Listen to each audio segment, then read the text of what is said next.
Normal ডেলিভারির সম্ভাবনা বাড়াতে এই ৬টি নিয়ম মেনে চলুন। লো কমোড ব্যবহার। প্রেগন্যান্সির শুরু থেকে নিচু টয়লেট ব্যবহার করুন, দিনে অন্তত একবার হলেও।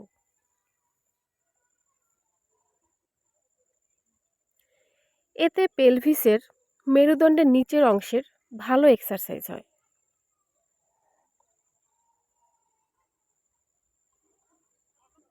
হাঁটা। ঘরের মধ্যে হলেও প্রতিদিন নিয়ম করে অন্তত ২০ থেকে ৩০ মিনিট হাঁটুন।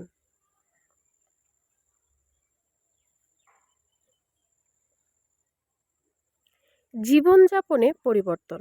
একদম শুয়ে বসে না থেকে সংসারের স্বাভাবিক কাজ, অফিস, পড়াশোনা ইত্যাদি চালিয়ে যেতে হবে। মানসিকভাবে চাপমুক্ত থাকা।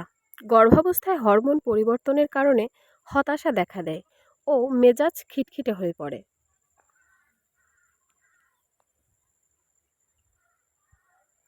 পর্যাপ্ত বিশ্রাম, হালকা পরিশ্রম, ডায়েরি লেখা ও পছন্দের গান শোনা ইত্যাদি মানসিক চাপ কমাতে সাহায্য করে। নিয়মিত গর্ভকালীন চেকআপে যাওয়া।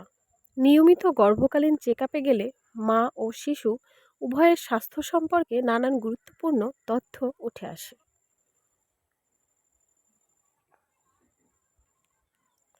সঠিক মাত্রায় ওজন বৃদ্ধি নিশ্চিত করা। ডাক্তারের সাথে আলোচনা করে দৈনিক খাবার তালিকা ও ওজন সংক্রান্ত একটি সঠিক পরিকল্পনা তৈরি করে নিন।